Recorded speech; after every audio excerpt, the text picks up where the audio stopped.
Lawrence Bishnoi को लेकर पिछले कई महीनों से लगातार पंजाब हरियाणा हाईकोर्ट में केस चल रहा है। आज भी सुनवाई हुई, आज क्या कुछ मैटर निकल के आया? सर, जिन लोगों को इस मामले की पुरानी जानकारी नहीं है उनको मैं ताकि सारे मामले का पता चल सके इसलिए थोड़ा शॉर्ट में आपको सारी डिटेल बता देता हूँ।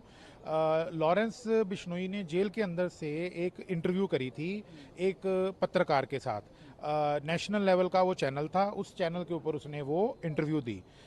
2 बार उसने इंटरव्यू दी और दोनों बार पंजाब पुलिस के डीजीपी साहब ने ये कहा कि ये इंटरव्यू पंजाब से नहीं हुई है। एक अपराधी जेल से इंटरव्यू नहीं दे सकता, ये एक बहुत बड़ा विषय है।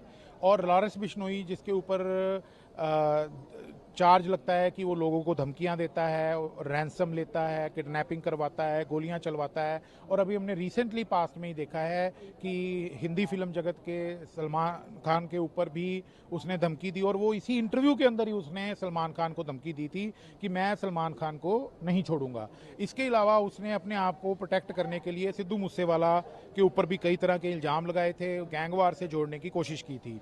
तो ये सब चीज़ों को लेकर हमने मानजोग हाईकोर्ट का दरवाजा खड़काया था कि जो लॉरेंस बिश्नोई है उसको इस तरीके से परमिशन नहीं दी जा सकती कि वो गैर कानूनी तरीके से इंटरव्यूज़ दे सके। तो उससे हमारी जान को भी खतरा हुआ, हमारे ऊपर भी लॉरेंस बिश्नोई का जो थ्रेट बढ़ा, लेकिन उसके बावजूद हम 2 साल से ये लड़ाई लड़ रहे थे। आज मानयोग हाई कोर्ट ने, क्योंकि मानयोग हाई कोर्ट ने एक स्पेशल इन्वेस्टिगेशन टीम बनाई थी, उस स्पेशल इन्वेस्टिगेशन में मजे की बात यह है कि वही पंजाब पुलिस के ही ऑफिसर्स थे जिनको टीम में शामिल किया गया था। वो सारे आईपीएस ऑफिसर्स थे और उन्हीं ऑफिसर्स ने अपनी इन्वेस्टिगेशन करके मानयोग हाई कोर्ट को ये रिपोर्ट दी है कि जो लॉरेंस बिश्नोई की इंटरव्यू हुई वो सीआईए स्टाफ खरड़ पंजाब में हुई। खरड़ मोहाली में पड़ता है, पंजाब के अंदर पड़ता है। इसका मतलब जो मानयोग डीजीपी साहब ने जब इंटरव्यू आई तो एक प्रेस कॉन्फ्रेंस करी थी और उसमें ये कहा था कि ये इंटरव्यू पंजाब में नहीं हुई। इसका मतलब डीजीपी साहब की बात झूठी साबित हुई। दूसरे नंबर पे बलकौर सिंह सिद्धू, जो कि सिद्धू मूसेवाला के फादर हैं, वो बहुत देर से ये बात कह रहे हैं कि कोई बड़ी ताकतें हैं जो मेरे बेटे के केस में इंसाफ नहीं होने दे रही हैं। और जो सिद्धू मूसेवाला के समर्थक हैं वो भी इस चीज़ के लिए बहुत बार कहते हैं। जब ये बात आज सामने आई तो ये बात क्लियर हो गई कि कोई ऐसा ऑफिसर या कोई ऐसा डिपार्टमेंट के अंदर कुछ ब्लैक शीप्स हैं जो सिद्धू मूसेवाला के केस को प्रभावित करने की कोशिश कर रहे हैं और जो उसके दोषी हैं उनको बचाने की कोशिश कर रहे हैं। क्योंकि लॉरेंस बिश्नोई की इंटरव्यू अगर पंजाब में हुई थी तो जिन ऑफिसर्स ने ये इंटरव्यू करवाने में मदद की उनके खिलाफ एक्शन लिया जा सकता था।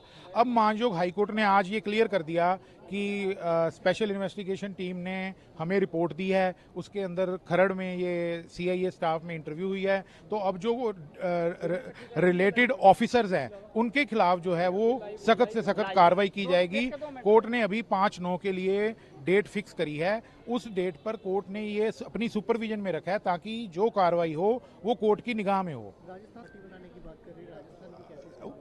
सेम इन्वेस्टिगेशन टीम ने ये बात बोली है कि जो दूसरी इंटरव्यू है वो स्टेट से बाहर हुई है, पंजाब स्टेट से बाहर हुई है। अगर वो राजस्थान से हुई है तो राजस्थान का पार्टी बनना जरूरी है क्योंकि राजस्थान से भी जवाब लिया जाएगा। तो उसके लिए एक एप्लीकेशन डालने के लिए बोला गया है कि जिससे राजस्थान को पार्टी बनाया जा सके। फिर उससे राजस्थान पुलिस से ये डिटेल आ जाएगी कि जब लॉरेंस बिश्नोई प्रोडक्शन वारंट्स पे राजस्थान गया था तो वो इंटरव्यू कहाँ पे हुई, किसके किन ऑफिसर्स के नीचे हुई। तो ये सारी चीज़ जो है वो सामने आ जाएगी। Thank you.